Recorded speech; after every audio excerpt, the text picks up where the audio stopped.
Jadi nggak kita PPN jadi 8%? Itu sudah di atas rencana, di atas kertas. Ya. Sudah direncanakan, tapi saya harus hati karena saya belum tahu. Saya kan baru 2 bulan ya, 2 bulan juga belum. Ya Bapak Ibu sekalian, kok hari ini agak berbeda nih di terakhir. Baik, selamat datang Pak Purbaya. Tuh, luar biasa kan? Sudah mau ke depan masih banyak yang hadir di sana. Baik ya, jadi kita tadi bicara tentang berbagai persoalan, ujung-ujungnya butuh APBN semua ya. Jadi dari kementerian, 5 kementerian tadi kita sudah dengar, yang pertama ada 4 kementerian, lalu yang kedua tadi 2 kementerian, ujung-ujungnya ternyata kebutuhan dana APBN-nya luar biasa. Makanya nggak gampang kalau jadi Menteri Keuangan ya. Jadi kalau kita lihat mengatur belanja tuh ternyata nggak mudah gitu ya. Maka saya undang Pak Purbaya, silahkan ke depan. Nanti setelah ini boleh mau foto, mau tanda tangan boleh ya. Tapi kita dengerin dulu Pak Purbaya. Silakan Pak Purbaya, selamat datang. Saya itu udah sampai SMS 3 kali loh sama Pak Purbaya. Terima kasih. Silakan. Jadi hari ini Pak yang ditunggu Bapak nih, makanya nggak pulang. Biasanya udah sepi nih Pak. Baik, dari Pak Purbaya tadi itu kita sudah mengundang pagi 4 kementerian, yang barusan 2 kementerian. Semuanya ujungnya APBN semua Pak. Ujung-ujungnya tuh kebutuhan APBN-nya banyak sekali. Saya sampai nggak ngebayangin kalau jadi bendahara negara atau jadi Menteri Keuangan tuh nggak mudah. Karena semua program kampung nelayan butuh uang tadi Pak. Kemudian kesehatan tadi juga butuh uang gitu. Tapi kalau kita melihat tentu saja PR-nya banyak ya Pak. Tapi saya lihat terakhir-terakhir ini ada beberapa isu yang mungkin nanti perlu Bapak sampaikan. Satu adalah orang melihat Pak Purbaya ini sosok yang membuat orang ini nggak merasa dikejar-kejar pajak, itu jadi penting. Nah, artinya apa? Tetap peningkatan tax ratio dengan pajak, tapi tetap memberikan insentif dari sisi dunia usaha. Kemudian kepada masyarakat juga kalau kita lihat ada beberapa sektor yang PTKP-nya dinaikkan sehingga orang merasa tenang mendapat konsumsi yang lebih tinggi, Pak. Jadi itu juga ada kesenangan dari masyarakat gitu ya. Nah, mungkin Sejak Bapak. kapan Bu Afilani panggil saya Pak Purbaya? Loh, ini sekarang udah panggilnya Mas Yudi dia. Oh, enakan Mas aja ya, kayak lebih muda loh. Oke, Mas Purbaya. Biasanya saya panggilnya Mas Yudi, sekarang Mas Purbaya deh. Ya, Mas Purbaya. Jadi kalau melihat dari ini, ya pemerintahan nama saya ganti terus. Dulu Yudi, sekarang jadi Purbaya. Nanti benar lagi panggilnya Yudi. Jadi memang saya dulu di Komite Ekonomi itu memang ya, Mas Yudi ini memang suatu orang yang memang punya sosok yang sebenarnya sama dengan sekarang. Orangnya nggak berubah secara personal, saya kenal gitu ya. Jadi ceplas-ceplos. Sekarang ada julukan baru, cowboy ya, benar nggak? Julukan cowboy. Tapi saya melihatnya adalah sesuatu yang disampaikan itu adalah yang memang kita tahu itu yang harus dilakukan gitu. Jadi saya termasuk orang yang saya kira ini harus dilakukan supaya orang meniru gitu ya. Tapi saya bukan karena ada Mas Yudi ya. Oke, silakan Mas Yudi. Jadi kita pengen dengar satu adalah bagaimana sih sebenarnya melihat sekarang ini gebrakan-gebrakan yang dilakukan itu kan tujuannya adalah setuju banget gitu. Gimana mengalihkan anggaran kalau nggak dipakai ya. Kemudian memang sesuatu yang dibutuhkan itu yang harus didahulukan sehingga pertumbuhan. Orang tuh kadang nggak percaya dengan pertumbuhan. Karena seingat saya sarasehan yang ada Pak Prabowo waktu itu, orang yang optimis pada saat itu cuman Mas Yudi. Orang lain tuh pesimis semua. Langsung Pak Prabowo tuh begini. Jadi mungkin gara-gara itu Mas Purbaya bisa jadi menteri. Silakan. Pertanyaannya apa? Ya pertanyaannya tadi, nggak didengar pertanyaannya. Saya perhatikan diri. Ya, pertanyaannya satu. Ini asik presentasi saya.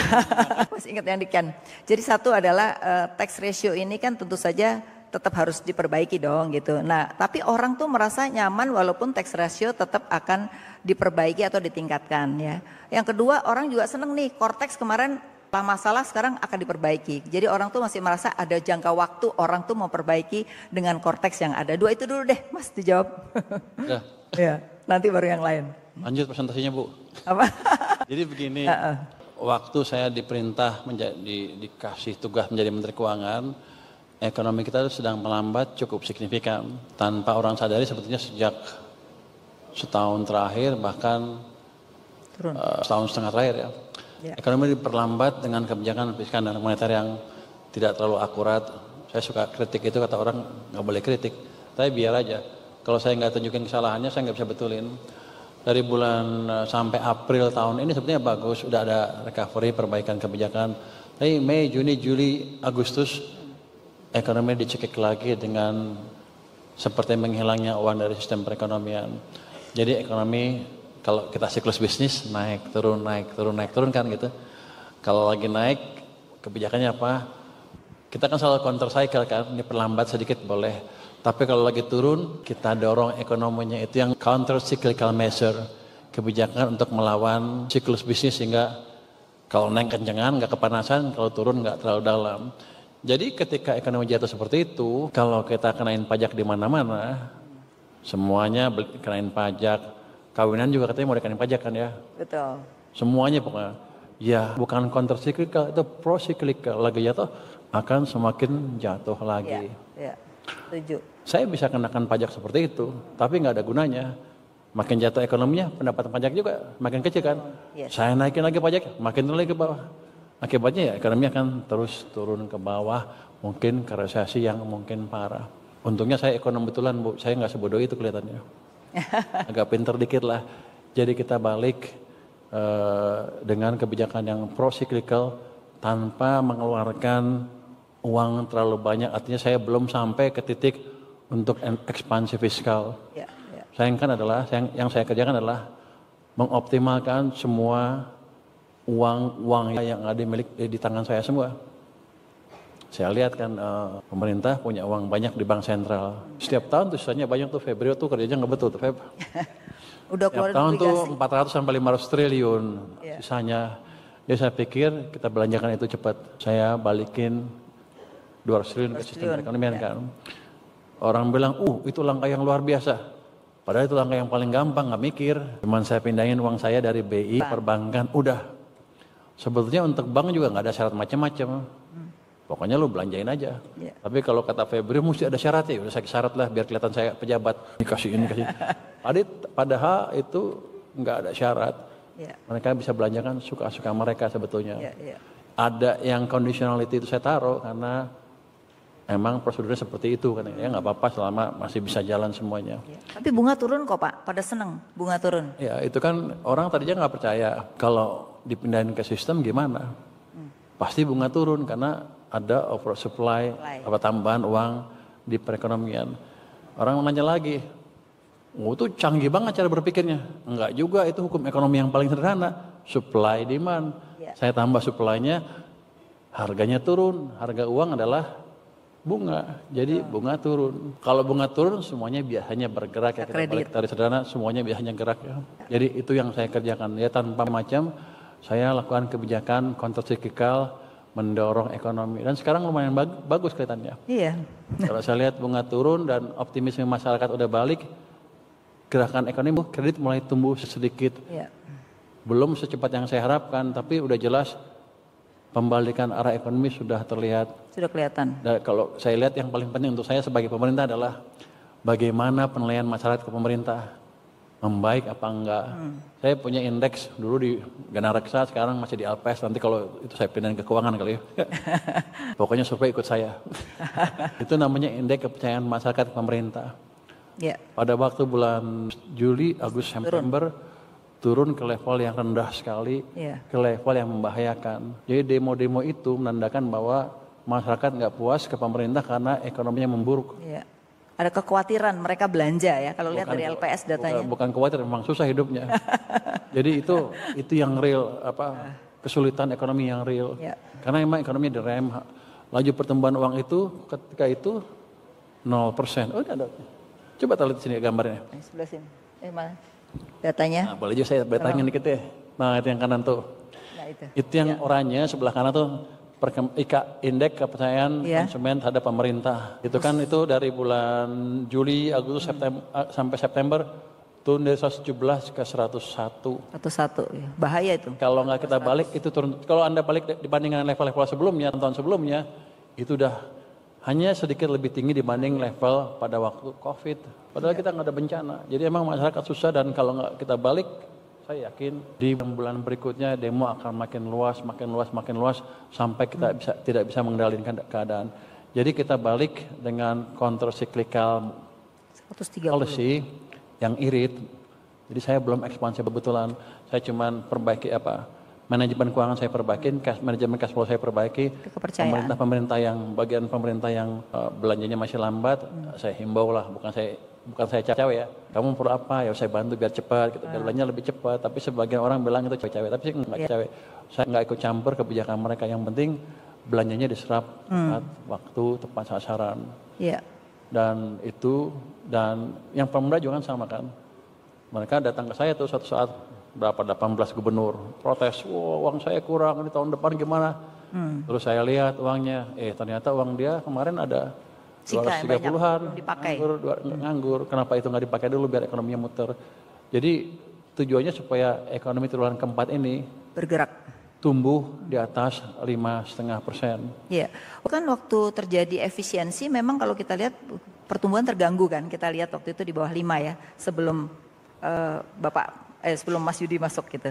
Tapi kemudian banyak insentif kepada masyarakat terkait dengan pajak yang dikurangi, yang 10 juta itu naikkan. Nah itu kan implementasinya belum terjadi kan. Nanti pada Maret biasanya pajaknya baru kelihatan gitu. Nah ini seperti apa implementasi dari sektor wisata yang dikurangi dari 5 PTKP-nya dari 5 juta jadi 10 juta. Itu kan udah beberapa itu. Itu seperti apa itu polisinya itu? Ya dengan announcement efek aja mereka udah seneng kalau udah di-announce akan itu kan mereka akan merasa lebih kaya kan. Biasanya begitu kan. Betul. Dia akan lebih berani belanja lagi. Tapi bukan itu aja. Ketika ekonomi didorong lebih cepat dengan policy yang saya sebutkan tadi antara lain ya. Sektor wisata juga akan tumbuh lebih cepat lagi kan. Karena orang banyak duit, oke, kita belanja. Orang yang tadinya duitnya pas-pasan, berani juga jalan-jalan, kenapa? Nanti kan ke depan gampang cari duit lagi, kira gitu. Jadi ini kan mendorong semuanya. Jadi kebijakan mempercepat pertumbuhan ekonomi adalah membuat semuanya orang senang, sekaligus menaikkan pendapatan pajak saya, memperbaiki juga tax ratio saya. Karena selain government sector juga, saya pastikan private sector juga berjalan. Nah itu penting. Jadi monetary policy ketika saya fiskal kenapa mau ngomong moneter ya?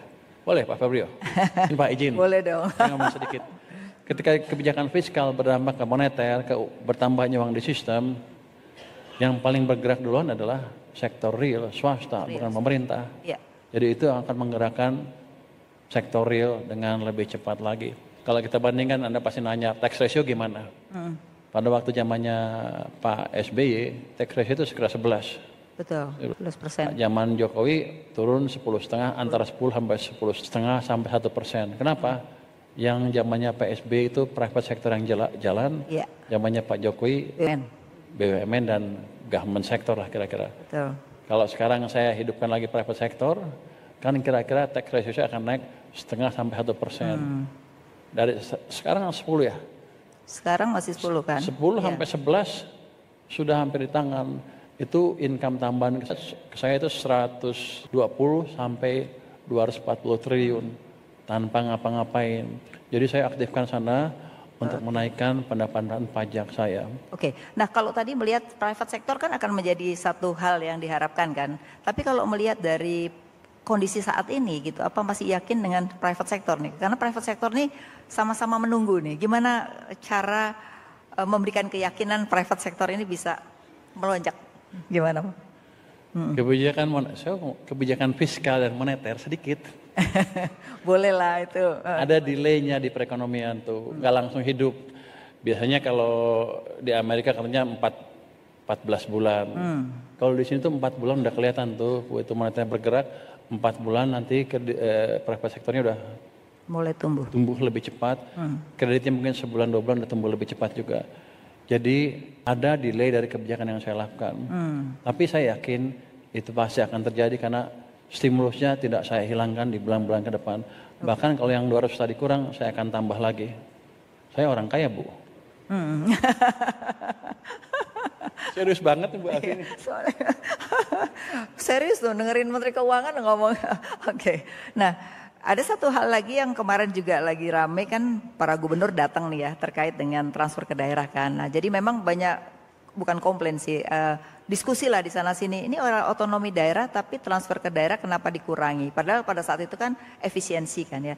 Tapi kalau kemarin statement dari Menteri Keuangan adalah bisa belanja nggak? Kalau nggak bisa belanja baru saya kalau bisa belanja baru saya tambahin gitu. Tapi sebenarnya di era otonomi ini kan transfer ke daerah itu sebenarnya seperti apa sih lebih gambarannya gitu ke depan? Jadi waktu saya jadi Menteri Keuangan kan bulan September tanggal 8 kan. Itu udah hampir setengah diketok ya transfer daerah. Jadi bukan saya yang motong transfer ke daerah. Betul, hampir 400. Tapi setelah itu ribut kan, setelah tanggal 9, Menteri Dalam Negeri mengajukan revisi terhadap anggaran APBN 2026. Di situ ada kenaikan transfer ke daerah 43 triliun. Saya nggak kurangin sepeser pun. Saya cuma nanya, udah cepat, cukup? Ya udah, go ahead. Tahunya masih dipotong banyak, nggak cukup. Cuman begini, saya bilang ke daerah, mereka datang ke saya kan, kalau sekarang saya naikin transfer ke daerah, nggak mungkin. Karena pandangan dari pimpinan di atas nggak seperti itu. Dia pengen lihat perbaikan dari cara daerah membelanjakan uangnya dalam hal mendorong pertumbuhan ekonomi dan lain. Jadi saya bilang ke mereka, cobalah tunjukkan 2 triwulan ini, triwulan sekarang sama triwulan 1 tahun depan, bahwa Anda sudah lebih pandai mengelola keuangan daerahnya. Nggak ada bocor dan lain-lain, belanja tepat waktu. Nanti kalau itu berhasil, saya hitungkan ekonomi kita udah lebih bagus kan. Income saya juga lebih bagus kan harusnya. Saya akan pertimbangkan tambah transfer ke daerahnya. Tambahan. Tapi kalau Anda nggak perbaikin, saya nggak bisa propose itu ke atas. Nanti saya yang digetok, kira begitulah. Ini dua arah lah. Saya bilang, bantu saya untuk membantu Anda. Iya, oke. Nah, kalau kita lihat sebenarnya transfer ke daerah tuh secara tidak langsung sebenarnya nambah ya. Ada MBG di daerah juga gitu ya. Terus kemudian ada program lain yang kalau kita lihat dari Kementerian Kesehatan, tapi memang ada di pusat, tapi sebenarnya kan daerah yang mendapatkan juga gitu. Nah ini seringkali tidak mau membantu tanggung jawab terhadap pelaksanaan ini. Gimana nih? Tahun depan tuh naiknya sama dengan lebih dari 2 kali berkurangnya transfer ke daerah untuk dana seperti itu. Jadi dana pemerintah pusat yang dibelanjakan ke daerah. Untuk itu naik dari 900 ke 1.300 triliun, kan naik 200. Padahal transfer daerahnya turun 200 kira-kira ya Pak ya. Sebenarnya banyak uang di daerah, banyak. Cuman kan begini, pemimpin daerah kan ingin juga memberi peran yang lebih signifikan ke pembangunan daerahnya. Mungkin mereka punya rencana sendiri yang nggak terlalu cocok dengan rencana pemerintah pusat. Tapi ini kan proses pembelajaran dari otonomi daerah.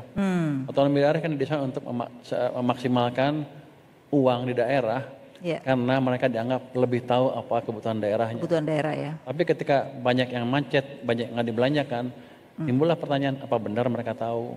Karena saya bilang belanja lebih bagus 2 triwulan ke depan, nanti kita bisa propose ke atas untuk menambah uang ke daerah. Kalau mereka mau. Oke, satu lagi yang juga menarik adalah mengenai hutang nih ya. Hutang kita itu kan makin tinggi ya. Tapi kalau kita lihat pembangunan makin banyak, tapi banyak pembangunan yang tidak bermultiplier efek terhadap ekonomi. Jadi pembangunan infrastruktur besaran, bahkan ada daerah yang mau mengembalikan infrastrukturnya ke pusat gara-gara setelah dia dapat dari pemerintah pusat dibangun infrastruktur, dia nggak bisa kuat, nggak bisa bayar maintenance-nya gitu. Nah ini kan terjadi di hampir banyak daerah gitu. Misalnya pelabuhan di mana-mana tapi nggak ada kapalnya gitu.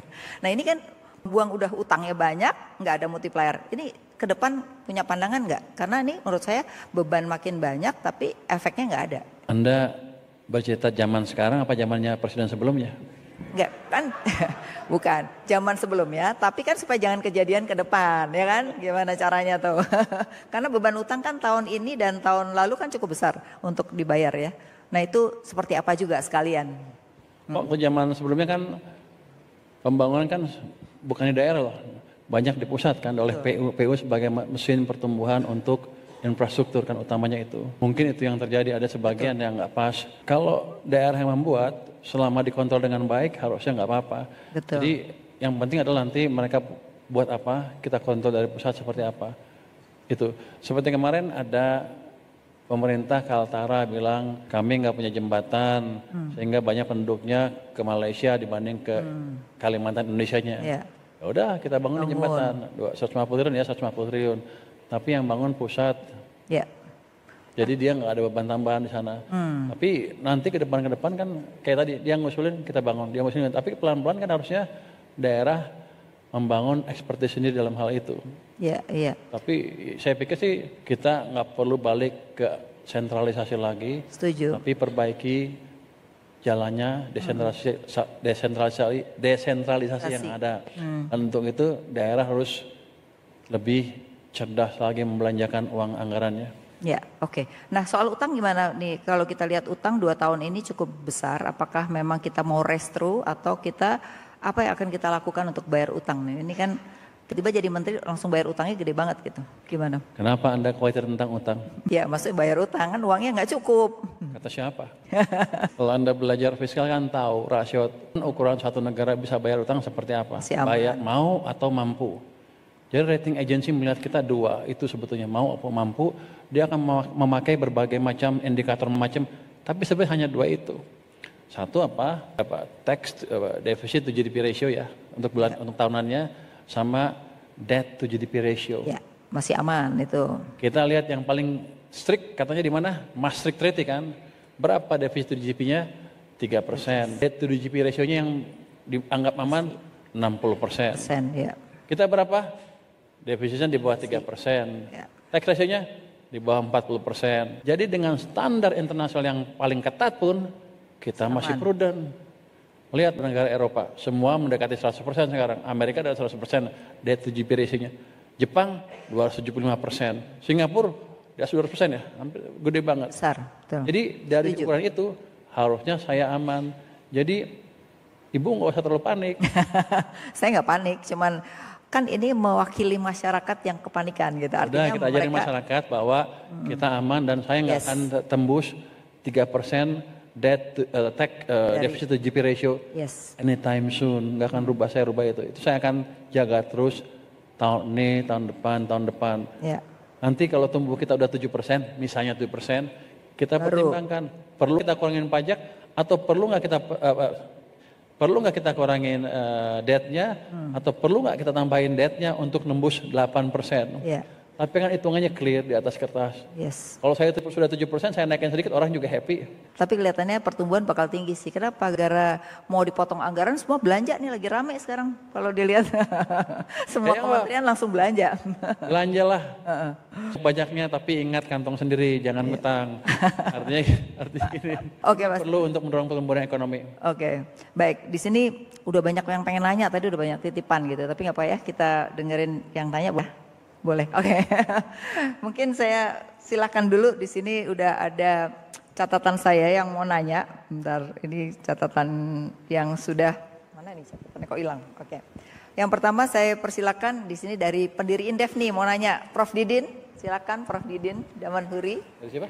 Profesor Didin Damanhuri. Nah, mungkin temennya itu ya, temennya orang tuanya Mas Purbaya. Ekonom senior Indef juga. Dari Bogor juga Pak. Silakan Prof Didin. Ya selamat dulu 2 bulan sudah jadi menteri yang paling populer Pak ya. Terima kasih Pak, terima kasih. Ada 2 pertanyaan, yang pertama tentang 200T itu. Laporan Kepala OJK mengatakan range alokasinya sudah sampai 30-70%. Tapi tidak dijelaskan alokasinya kelompok bisnis mana ini. Kalau apakah juga koperasi desa sebagian besar ataukah kelompok bisnis besar. Kalau alokasi 200T ke kelompok bisnis besar memang bisa mendekati pertumbuhan tinggi. Tapi makin bisa memperburuk ketimpangan yang sudah buruk sekarang ini. Itu yang pertama. Yang kedua, Pak Purbaya sudah berhasil mengungkap katakanlah tanda petik mafia keuangan negara gitu ya. Bukan mafia sebenarnya. Wah itu Anda yang bilang loh, saya nggak ikut. Sebelah Bapak tuh mafianya tuh. Mafia. Ada 258,6 itu dari deposito berjangka. Ada dari daerah 234. Pengemplang pajak 60T. Pertanyaan saya, mohon publik bisa dijelaskan peta jalannya untuk mencapai yang dijanjikan Pak Purbaya akan menurunkan utang yang menurut CNBC yang kutip dari Bu Sri Mulyani terakhir itu sudah 10.350 triliun. Sudah 42% Pak, bukan kurang dari 40%. Yang kedua adalah skenario mencapai 6% pada tahun 2025 7%, 2009 8%. 8%. Skenario-nya kayak apa gitu? Iya. Terima kasih Pak. Terima kasih. Ya, terima kasih Pak Didin. Kita dengar ada 3 dulu ya, nanti baru. Oh, 8% pakai doa. Yang kedua ada Pak Bursa Zarnubi, ada hadir? Tidak hadir? Oh, baik, kalau tidak ada. Rangga Cipta, Chief Economist dari Mandiri Sekuritas. Ya, silakan. 2 menit ya pertanyaannya. Selamat siang Pak Menteri. Ada satu pertanyaan Pak dari saya Pak. Tadi kan disebutkan memang salah satu usaha dari Kementerian Keuangan selain memberikan counter cyclical policy juga tax reform Pak ya. Dari Cortex dan di media kita tahu juga Kementerian Keuangan rajin untuk membersihkan misalkan rokok ilegal, lalu juga masalah di bea cukai dan tadi ya masalah pengemplang pajak. Tapi salah satu concern Pak ya adalah bahwa terlepas itu ilegal atau tidak gitu ya, secara teori yang namanya penyerapan pajak ini ada risiko mengurangi disposable income dari masyarakat Pak. Yang mana tadi kan agak berlawanan dengan semangat counter cyclical policy ya. Jadi pertanyaan saya apakah ada kebijakan tambahan misalkan relaksasi dari tingkat pajak ataupun misalkan relaksasi PTKP untuk bisa mengoffset tadi kenaikan istilahnya effective rate dari tax reform yang dilakukan oleh Kementerian Keuangan. Ya, terima kasih. Silakan dijawab dulu, nanti ada 2 lagi. Saya nggak dengar pertanyaannya, saya coba jawab deh. Jadi apa yang pertama tadi? Pak Didin. Alokasi kelompok alokasi yang 200 triliun seperti apa? Sebetulnya kita minta ke perbankan yang menerima dana itu, jangan Anda kasih ke konglomerat itu dan nggak boleh beli dolar karena kalau nggak rupiahnya akan diperlemah gitu kan. Tapi yang lain bebas sebetulnya. Jadi sebetulnya yang saya jalankan adalah memindahkan uang sana. Harusnya saya nggak peduli apa-apa.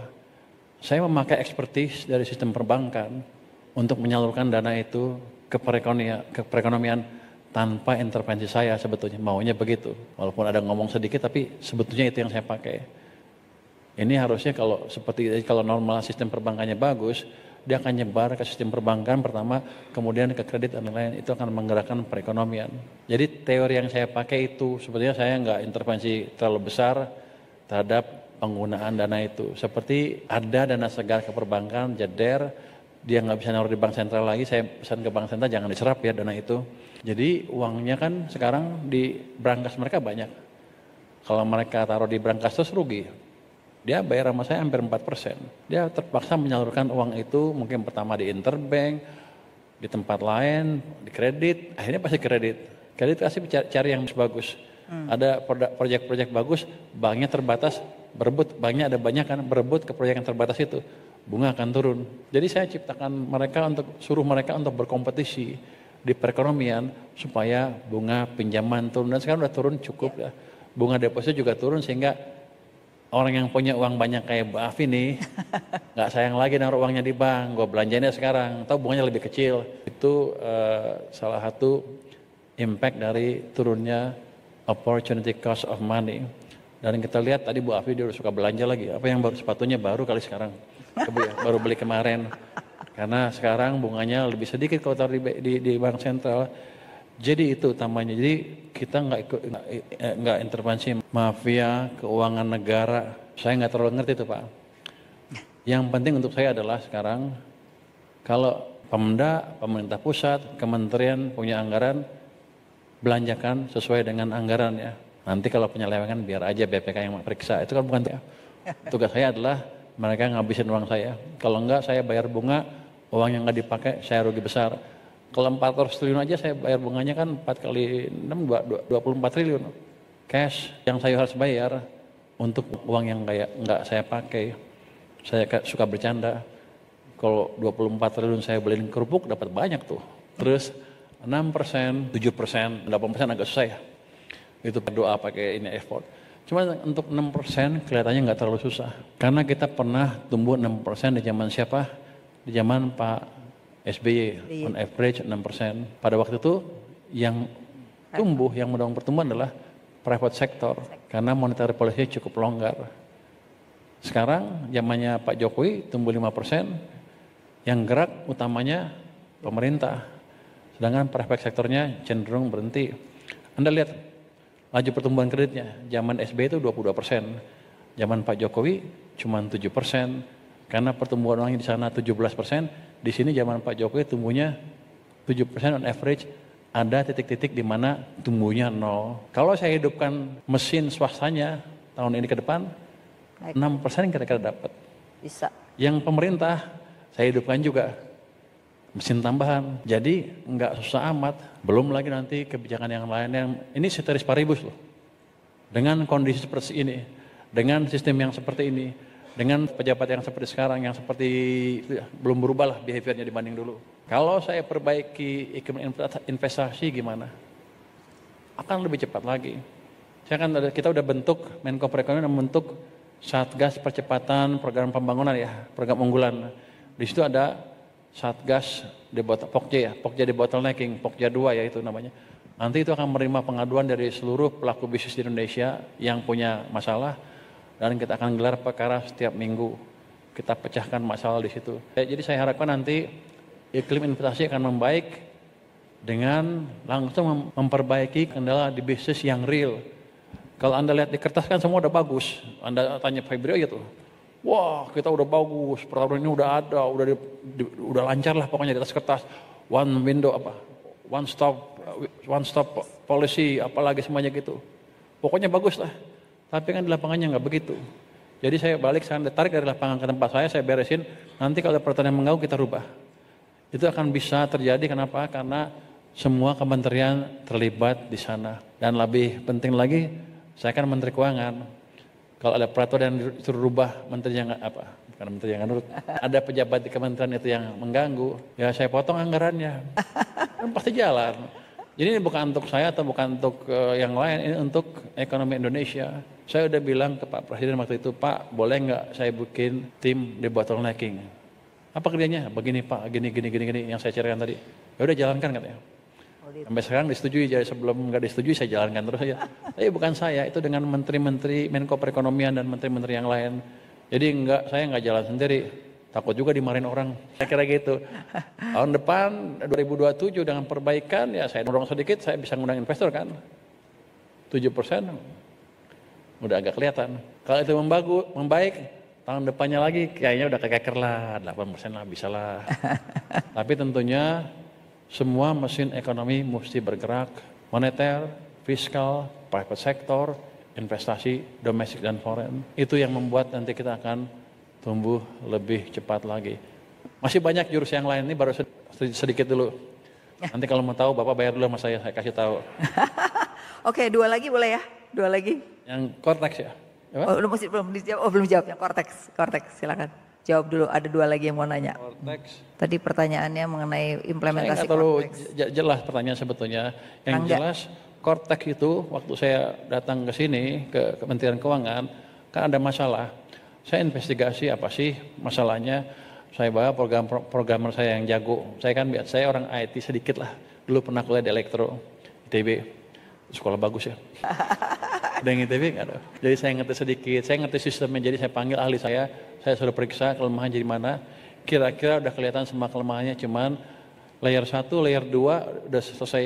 Layer 3 yang berhubungan dengan aplikasinya belum bisa kita rubah. Kenapa? Karena masih di tangan kontraktornya, si LG itu. Desember akan dikasih ke kita. Tapi sekarang pun mereka kita kasih masukan terus setiap hari untuk memperbaiki coding aplikasinya itu. Jadi sebentar lagi juga akan membaik saya pikir. Terus pajak mengurangi disposable income. Iya, kalau Anda lihat persamaan itu kan sama aja. Sebetulnya cuma pindah aja, geser kiri kan di GX plus NX. Cuma pindah aja. Nggak berdampak kan seharusnya. Tapi kenapa selama ini mengganggu? Karena uangnya nongkrong di sana. Saya ambil pajak, taruh di bank sentral. Di sistem kan kering. Gimana kalau sekarang saya ambil pajak, saya nggak taruh sana lama-lama, langsung saya belanjakan dalam bentuk program-program ekonomi. Harusnya dampaknya akan lebih bagus. Kenapa? Pertama, ada dorongan dari si fiskal, dari sisi pembangunan. Yang kedua, uangnya akan disisten terus, membuat swasta juga akan bergerak. Jadi saya akan monitor itu ke depan dengan, jadi Anda nggak usah takut. Kalau saya naikin pajak akan susah. Saya akan naikin pajak pada waktu tumbuhnya di atas 6%. Anda akan happy juga bayar pajaknya. Kira begitu. Oke, ada 2 lagi, mungkin singkat ya. Saya kasih kesempatan ada 2 lagi, tapi mohon agak singkat. Yang pertama Awalil Rizky, Ekonom Bright Institute, dan juga Ciplis Gema Korea, akademisi dari Universitas Jember. Mohon singkat. Makasih Mbak Api, Pak Menteri. Mudah-mudahan saya bisa menangkap tadi dari uraian Pak Menteri itu adalah salah satu upaya untuk membangun trust, sentimen, kepercayaan, indeks baik itu terutama konsumen dan kemudian dunia usaha, karena tadi Pak Menteri mengatakan itulah yang harusnya menjadi motor. Saya kira ini logis semua Pak, tapi persoalannya jika kemudian setelah 1-2 bulan itu tidak deliver yang dikesankan, itu akan terjadi putar balik kan. Saya percaya Pak Menteri mungkin bisa, tapi tetap mesti ada perhitungan itu. Karena itu ada persoalan kedua, bagaimana pengungkapan risiko terhadap hal-hal seperti itu dan secara keseluruhan APBN. Sejak tahun 2018 itu APBN kita itu ada, 2008 Pak, ada pengungkapan risiko. Paling bagus 2-26 ini 5 tahun ini, cukup komplit. Tetapi nyaris tidak pernah dikemukakan oleh Pak Kementerian Keuangan tentang hal itu. Jadi padahal pengungkapan risiko ini penting. Dari situ kita mitigasi risiko. Sebagus apapun yang dinyatakan Pak Menteri, pasti ada risikonya. Tentu kalau saya Menteri, saya juga akan mengungkapkan 70-80% optimis, ya. Ada 20% risikonya. Pertanyaannya apa Pak? Pertanyaannya apa? Saya komentarnya itu, kenapa pengungkapan risiko jarang diberikan oleh Kementerian Keuangan? Jadi risiko dari itu tadi kan banyak. Salah satunya utang loh Pak. Utang kalau saya melihatnya beda, bukan jumlah stoknya. Kita debt service ratio-nya 43%, itu tertinggi.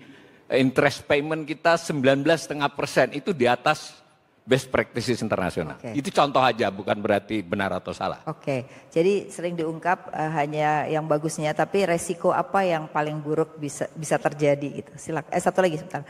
Tadi Komaria silakan, Ibu Ciplis Gema Korea. Singkat ya Bu. Baik, terima kasih Ibu Afi. Saya Ciplis Gema Korea, dosen Fakultas Ekonomi dan Bisnis Universitas Jember. Yang pertama Pak Purbaya, pertanyaan saya terkait dengan mekanisme burden sharing antara Bank Indonesia dengan Kementerian Keuangan. Bagaimana bentuk kebijakan terbaru atau real atau nyata dari bauran kebijakan fiskal dan moneter akhir-akhir ini.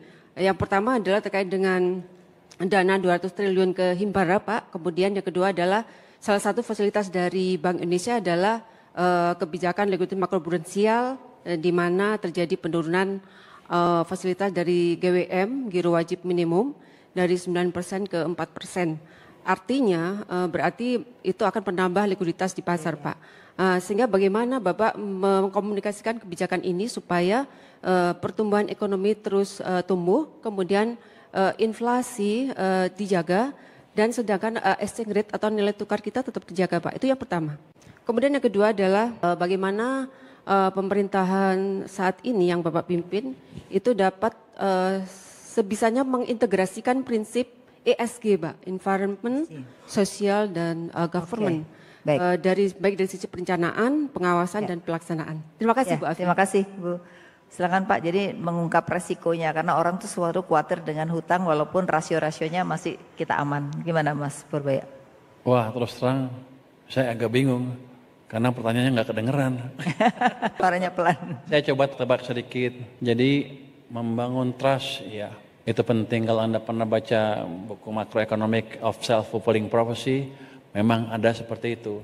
Ketika orang menganggap atau berharap memprediksi ekonominya bagus, bisnis akan ekspansi, konsumen juga akan belanja itu. Jadi saya umumkan waktu itu bukan mau gaya-gayaan. Saya taruh 200 triliun sebetulnya untuk membangun ekspektasi yang positif tadi. Tapi itu nggak ada gunanya kalau saya nggak langsung implementasikan. Makanya begitu ngomong dalam 2 hari uang masuk ke sistem. Ini masih ekspektasi. Tapi ketika moneter sudah bergerak, impact yang mulai kelihatan ke sistem. Itu real impact yang bisa menimbulkan optimism, sentimen positif di masyarakat dan di perekonomian. Dan ini sudah terjadi.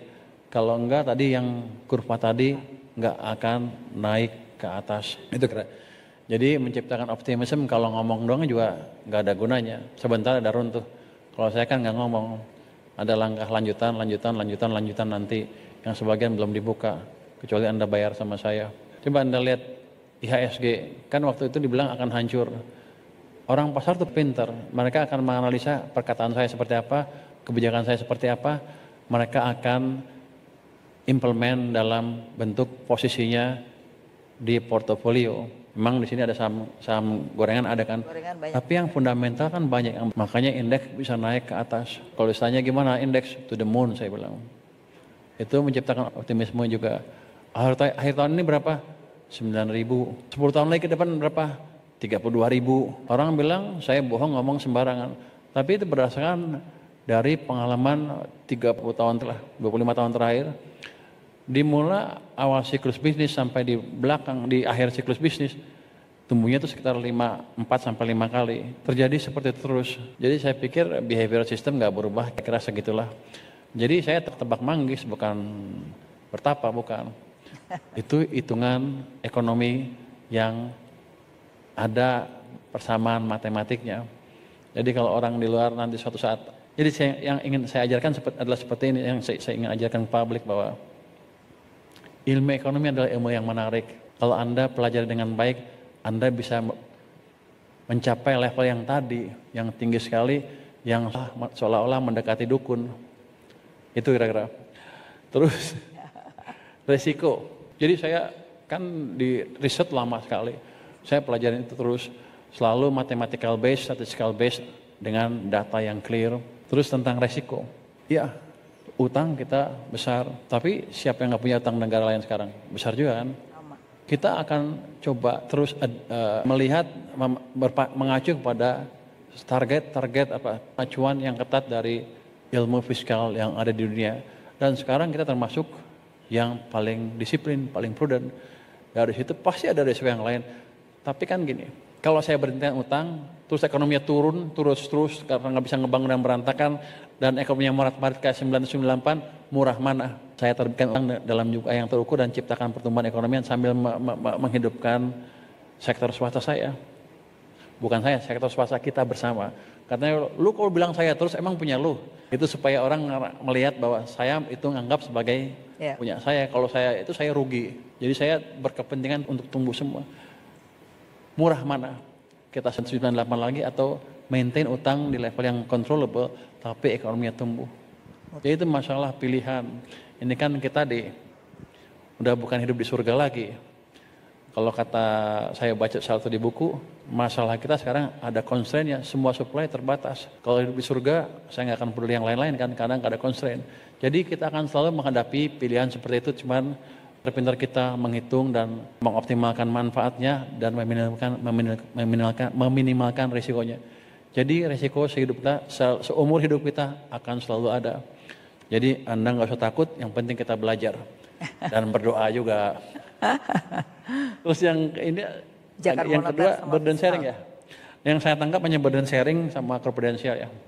Burden sharing saya nggak tahu kapan timbulnya, itu waktu krisis kemarin kan COVID. Kita dari istana nggak pernah minta burden sharing sebetulnya. Karena itu jelas langsung menghilangkan seolah batas antara fiskal dan moneter. Sekarang juga ada perjanjian burden sharing kan. Saya sih nggak semaksimal mungkin tidak akan memakai burden sharing itu. Biarkan di pihak moneter jalan sendiri sesuai dengan pakemnya, saya akan jalan dengan pakem fiskal. Kenapa bank sentral dipisahkan waktu dulu dengan pemerintah? Supaya pemerintah atau politik tidak mempengaruhi kebijakan bank sentral yang dampaknya biasanya panjang. Kalau politik kan 5 tahunan, maka dipisah. Kalau kita jalankan burden sharing terus, seolah-olah menggabungkan lagi pemerintah dengan bank sentral, artinya bank sentral memonetize kebijakan fiskal. Itu yang nggak boleh sebetulnya. Itu di moneter tuh holy grail yang nggak boleh dijadiin satu. Tapi waktu krisis mungkin nggak apa-apa, tapi ke depan akan kita hindari sebisa mungkin. Kalau yang kedua apa tuh ya? Makroprudensial. Kayak gini aja. Anda kira-kira takut kan kalau saya injek uang ke sistem, apakah akan menimbulkan inflasi? Supply besar. Anda dosen fakultas apa? Ekonomi. Buka lagi bukunya. Jadi gini, nggak apa-apa. Itu tapi pertanyaan bagus sekali. Orang emang itu perdebatan di ilmu perekonomian. Nyetak uang atau menciptakan pertumbuhan ekonomi yang cepat, menimbulkan inflasi apa enggak? Itu debatnya namanya neutrality of money, apakah uang netral apa tidak. Ada yang bilang udah pakai rumus-rumus, ya netral. Artinya kalau Anda cetak uang, maka Anda akan mendorong inflasi, kira-kira gitu kan. Tapi nggak selalu seperti itu. Karena kalau seperti itu maka Bank Sentral Dunia nggak ada gunanya. Yang mereka kendalikan adalah uang, kadang-kadang dicetak, kadang dikurangin.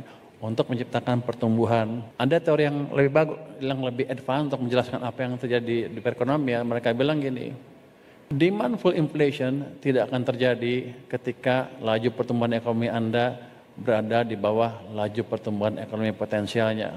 Indonesia berapa? Kalau kata orang-orang 5, kalau kata saya nggak cukup. Kalau 5 itu tidak cukup untuk menyerap usia tenaga kerja yang masuk usia kerja setiap tahun. Sekarang 5, kenapa penganggurannya turun? Karena kerjanya informal kan. Desain ekonomi nggak seperti itu. Kita nggak mau warga negara kita kerjanya di informal. Kalau bisa semuanya kaya di sektor formal. Jadi kita harus ciptakan pertumbuhan yang lebih cepat. Hitung-hitungannya berapa jadi potensial growth-nya. Untuk sekarang mungkin 6,7%. Jadi kita harus tumbuh di situ. Apa tuh? Nilainya 10 katanya. Harus tumbuh di sekitar di 6,7 minimal untuk menyerap tenaga kerja yang masuki usia kerja di sektor formal. Jadi saya bukan bicara tenaga kerja yang kurang terjamin masa depannya. Kita ngomong yang sektor formal yang terjamin masa depannya, kayak gitu. Nanti kalau pertumbuhan ekonomi di atas sana, dalam beberapa tahun baru timbul apa yang disebut demand pull inflation. Kalau sekarang terlalu dini, karena selalu setelah krisis, kita nggak pernah tumbuh 6,5%. Jadi banyak tenaga kerja kita yang masih nganggur atau kerja pun di sektor informal. Bahkan sarjana loh, banyak yang seperti itu. Jadi Anda nggak usah takut kita tumbuh terlalu cepat sekarang. Justru kita harus tumbuh lebih cepat supaya kita semua bisa kaya bersama. Iya, terima kasih. Pertanyaan terakhir tapi jawabnya singkat aja. Jadi nggak kita PPN jadi 8%? PPN jadi 8%. PPN. Kan ini udah banyak kajian, katanya bakal turun nih. Ibu Menteri Keuangan ya? Bantuin Menteri Keuangan.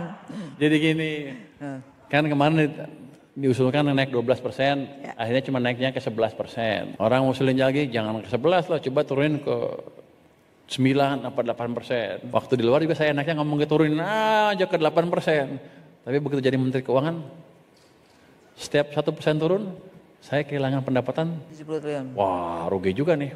Jadi kita pikir gini deh. Saya hitung dulu, sebetulnya kondisi kemampuan kita mengumpulkan teks sama cukai seperti apa sih?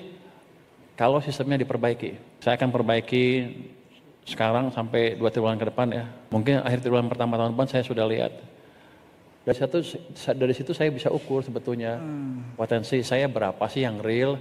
Nanti kalau saya turunkan kurangnya berapa, dampak pertumbuhan ekonominya berapa. Okay. Tapi itu sudah di atas rencana, di atas kertas. Yeah. Sudah direncanakan. Tapi saya harus hati karena saya belum tahu. Saya kan baru berapa bulan ya, 2 bulan juga belum. Yeah. Sampai akhir tahun berapa sih kemampuan tax collection kita yang betul dengan perbaikan sistem. Nanti saya hitung semuanya. Jadi walaupun saya sembarangan kayak cowboy, enggak, saya pelit dan hati-hati. Kalau jeblok nanti di atas 3% defisit saya. Nanti ibu ledekin saya lagi. Tadi yang itu juga, tadi Mas itu ledekin saya juga. Tidak hati resikonya, kayak gini. Padahal udah kita hitung Mas. Jadi walaupun saya kelihatannya konyol, nggak konyol-konyol amat Pak. Oke, mudah-mudahan kita bisa turun ya. Kita bantu untuk meningkatkan pajak supaya PPN kita jadi turun. Terima kasih Pak Purbaya, banyak hal Mas Purbaya, banyak hal yang sudah kita bisa diskusikan pada hari ini. Dan terima kasih atas kehadirannya yang tadinya nggak jadi datang, sekarang jadi datang. Suatu kehormatan, terima kasih banyak. Assalamualaikum warahmatullahi wabarakatuh.